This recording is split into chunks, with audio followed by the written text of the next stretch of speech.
Hi guys, and welcome to my channel, or back to my channel. If you're new here, my name is Mo and I am so happy to have you. I do commentary videos and video essays. This is actually a new video that I've never done on my channel. The love of my video essays has been unbelievable. Like, I just literally have no words, and I'm currently working on some larger ones. I want to make them even longer for you guys. I thought it would be cool just in between the video essays to post some commentary videos like this that are more chill, or just dissections of trends or fashion history, stuff that you guys can watch in between the bigger videos. And this video is super fun. I love any like commentary video about film, media, TV. So I thought it would be fun to do 6 shows you've never seen, but you definitely need to. If you guys have seen these shows, then don't put any spoilers in the comments, but shoot me a DM on Instagram so we can talk about them. If you haven't seen them, go watch them, come back to this video. Give it a thumbs up if you want more of these like chill commentary videos. As always, use the comment section on my Instagram as a request box and send over your video requests. Okay, let's get into it, vibes. Personally, for me, if I'm gonna watch a show, I love anything crime, drama, thriller, period piece, fantasy. So all of these fall under that like larger umbrella, but I feel like they're pretty different. So Alias Grace is actually a novel that is written by Margaret Atwood, very famous Canadian writer, creator of Handmaid's Tale, if you guys know what that is. And this show literally shook my world. The story fictionalizes the notorious 1843 murders of Thomas Kinnear and his housekeeper Nancy Montgomery in West Canada. 2 servants of the Kinnear household, Grace Marks and James McDermott, were convicted of the crime, and Marks was sentenced to life in prison. So the story itself isn't told linear. It bounces back and forth between the present and the past, as well as having an unreliable narrator, so you're never quite sure if what you're seeing is happening, even though it feels so real. You don't know until the end, which I love. Grace Marks, the convicted murderess, has been hired out from prison to serve as a domestic servant in the house of the governor of her prison. A committee of gentlemen and ladies from the church, led by the minister, hope to have her pardoned and released. So the minister hires Dr. Simon Jordan, a psychiatrist, to interview her, hoping he will find her to be hysteric and not a criminal. The show chronicles Grace's life from her early childhood abuse, the death of her mother, and just kind of her journey through the working world as a woman during this time period. Trigger warnings on the Netflix screen, and you can Google them as well. They will come up. One thing I really enjoyed about the show too is I normally see twists coming. Like, I'm the type of person who can see a twist. I see it from the beginning, but this one was done in a way where I had no idea that was what was going to happen. And it truly gave me chills. It's a limited series, and throughout the series, Grace and the doctor kind of walk this tight line of finding out what really happened or revealing their true nature. And it's very typical Atwood. The world is really developed, and it speaks a lot to femininity and power and stuff like that. I don't want to give it away, but Victorian spiritualist, have my whole heart. Alias Grace is streaming on Netflix, and I definitely recommend you check it out. Keeping in line with like the dark feminine crime things, Monte is a show that I have literally never heard anybody talk about, and I cannot understand why, because it is genuinely one of my favorite shows on Netflix I've ever watched. Like, I would literally rip off a pinky nail to go back. No, I wouldn't, that's a lie. But I would pay a lot of money to be able to watch this show for the first time again. It is genuinely genius. Monte actually translates to the Mantis. It's a French thriller miniseries that came out on Netflix in 2017. It's set in Paris, and the police search for a psychopath whose murders are inspired by Jean de Beau, known as the Mantis, a famous serial killer who terrorized the country 25 years ago. Jean de Beau offers her expertise to the police in order to hunt down the copycat. Placed in solitary confinement since her arrest, the Mantis has one condition: to deal only with Detective Damien Carrel, her estranged son. Yeah. Damien has no choice, for serial killers on the loose and could strike anytime, anywhere in Paris. The way this show is done is beautiful. I am obsessed with this show. Everything from the prison she's held in to the special effects and the gore, it is just shot beautiful. It's color graded beautiful. I love this show. Because it's a miniseries, it's not dragged out, and you actually get time to get to know each character. And this show deals so much with intergenerational family trauma and the way not only our parents affect us, but how becoming a parent affects you and can change what you view as morally right or wrong. It is French, so please listen to it subbed. Do not listen to it dubbed. It's terrible. I'm telling you, it is so much better in its original language. Again, this twist was something I didn't see coming. I didn't see it coming who the killer was. I didn't see it coming how it was going to play out. And there was a lot of surprises that unfold about the various characters throughout the way. So So definitely watch this one. Again, you can look up trigger warnings if you Google, or they will have the little warnings on Netflix. But obviously by the description, you know this is a little bit of a gnarlier one, and they definitely don't shy away from the things that need to be said. I think there's something about the French, like, they're gonna take it there, okay? And they're not sorry about it.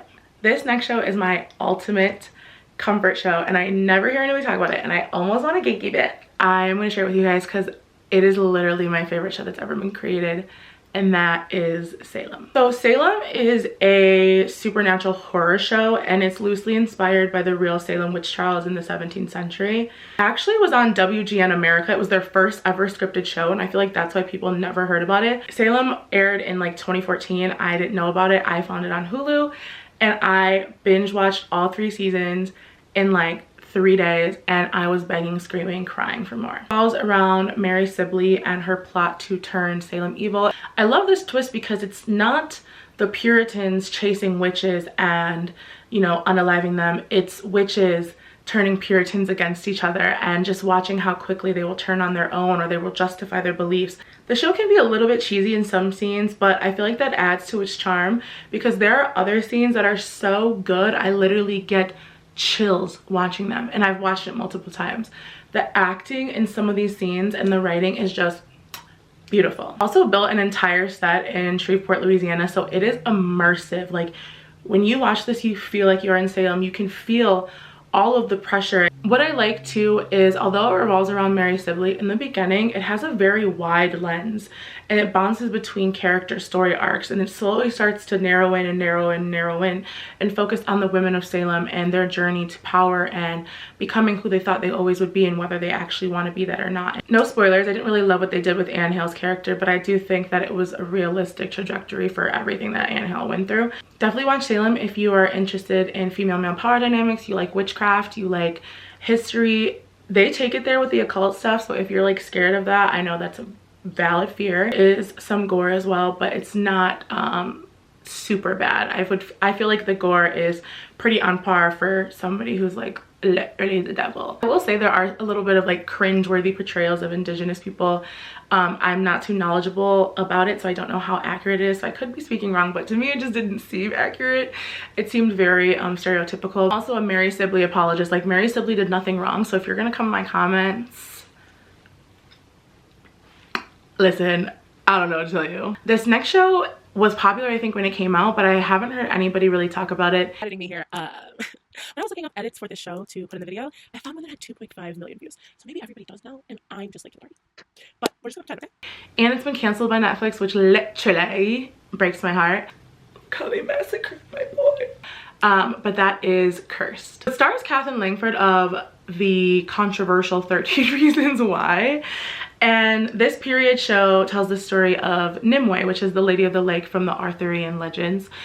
King Arthur, Lancelot, Knights of the Round Table, that whole universe. In this show, the Fae are being slaughtered by a religious group called the Red Paladins with the help of one they call the Weeping Monk. But because of where they canceled it and how season 1 ended and the Legend of Nimue, I feel like it works really well as a mini-series, especially if you go into it like expecting it to be a one and done. Also, Daniel Sharman is in it, and I haven't seen him in anything since Teen Wolf, and that's literally bae, and he gets active little baby in Cursed. This isn't something unique to Cursed. I feel like a lot of period dramas deal with religious violence and religious persecution because, you know, the Christian Crusades and basically everything that Christianity and the Catholic Church has done. But what I like about this is it really is hypocritical, and it's in your face, and it shows the true face of hatred and how somebody can take something like a religion and warp it and twist it in any way they want to justify the things that they do, and what it means to be different, and how dangerous being different can be, and how dangerous being a woman could be. And Cursed definitely doesn't shy away from violence, even though it is a beautiful fantasy story. It's definitely, again, not scared to take it there. But yeah, it's basically everything you could want from a fantasy show. You have pretty fairies, magic, romance, iconic myths and lore, and the show is filmed beautifully. I love their take on magic and all the various shapes that fae kind can take. It's not a one and done.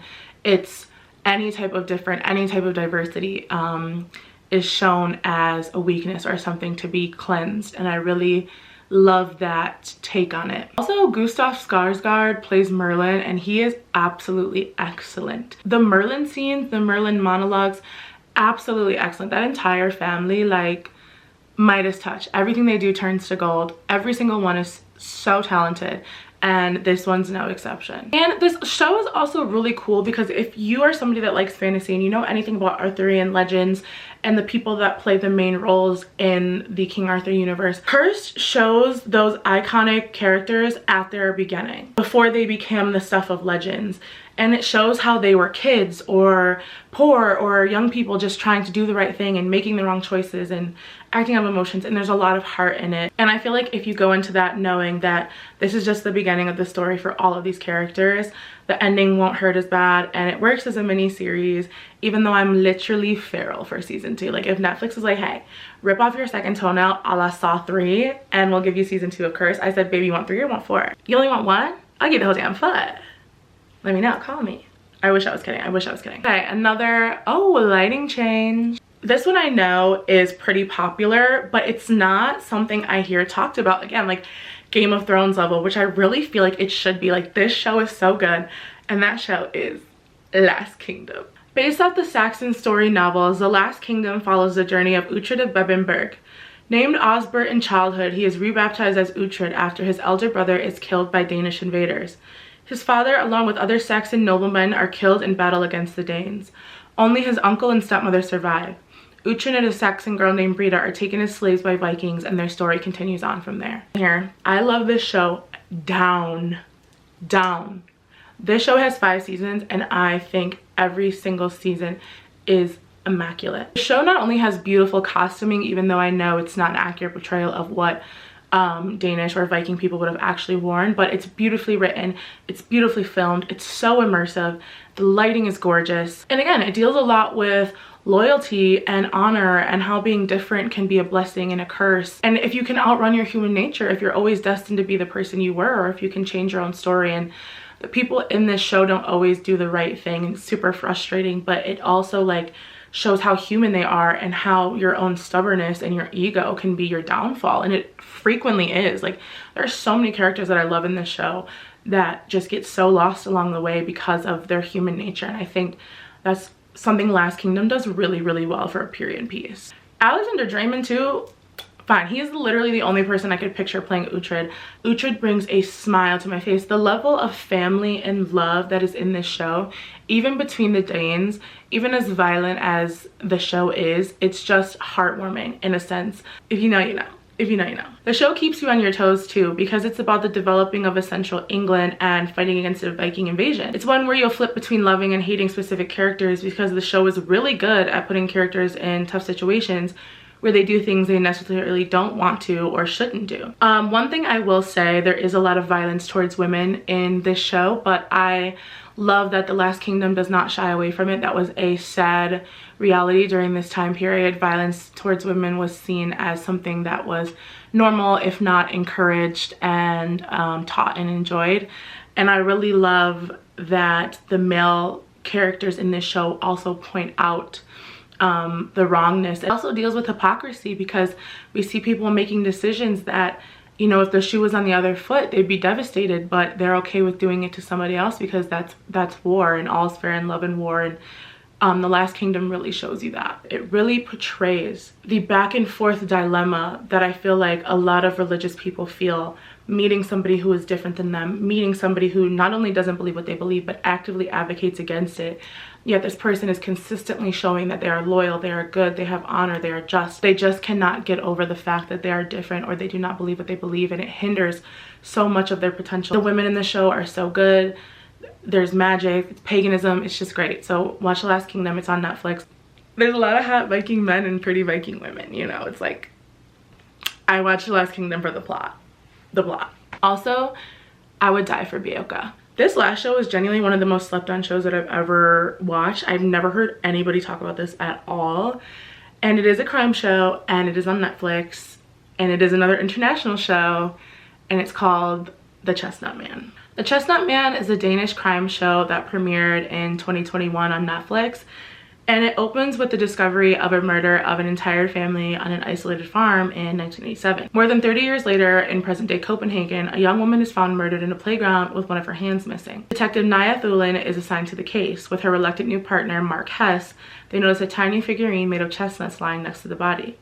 A mysterious piece of evidence is soon discovered on the Chestnut Man, the fingerprint of a missing girl. Danish crime, thriller, or movie is amazing. Hey Siri, is Copenhagen Denmark? Why am I asking? I know it is. Here's an answer from Wikipedia. Yeah. Anxiety. Every single Danish crime show that I've watched is amazing. However, Chestnut Man stands above the rest. This show is creepy, guys. Like, this show I watched with my boyfriend and it genuinely scared me. Like, I don't know, what the atmosphere in it is so tense all the time. Maybe because it's dealing with children. Any crime show that's centered around children, you can almost feel the palpable tension coming from the parents or from the police, the pressure they feel to find the missing children, or the worry that the town feels that their children could be next. That's really prevalent in Chestnut Man. Again, it's a mini series, so everything is wrapped up nicely in a bow for the viewer. But I do, again, feel like it's really fleshed out in the same way that Monte and Alias Grace are. There's a couple main characters, but it mainly centers around the detective and Rosa, who is a politician, and there's politics involved, and it deals with what the politics of having a missing person in your family is, and what that's like to have scrutiny on you, and what it's like to be a woman in politics and to be suffering and having to appear strong because you cannot appear weak because your male opponents will take any minute they can of weakness to strike, even if it's, you know, a missing child. It is a really small community, so the tension just builds and builds and builds to the point where you literally don't trust anybody. I didn't see it coming when they revealed who the Chestnut Man was. I think that it was very well done. I feel like if you do guess it, you'll still like the way that it is explained. Again, it was really creepy, had me looking over my shoulder. But I was so anxious and so like on the edge of my seat to see what would happen and to make sure what I wanted to happen. I genuinely was like stress sweating. I felt like for a crime drama, it had a realistic ending where you felt like almost a sigh of relief. Again, because it's a crime show, there's a trigger warning for gore and violence, but this one's much more psychological and personal. I said about the secrets and lies that as humans we often keep hidden, and it really deals with what it's like when all of that comes to the surface and the repercussions of learning that the people who you thought you knew are not the people they are at all. Hey you guys, that is it. Those are the 6 shows that you have not seen but you need to watch, and then tell everybody else on TikTok to watch because they're literally so amazing. As always, I love you guys. Make sure you guys hit the red subscribe button to, you know, stay up to date, and hit the bell as well so you guys get notified when I drop my next video and my next video essay. Before and in between, I have tons of ideas. I want to do some fashion deep dives and dissect some aesthetics and some trends and stuff like that. Really, you know, diversify my content for you guys because I have a lot to say about a lot of things. And one thing's for sure, this channel will always be a safe space for people that talk too damn much.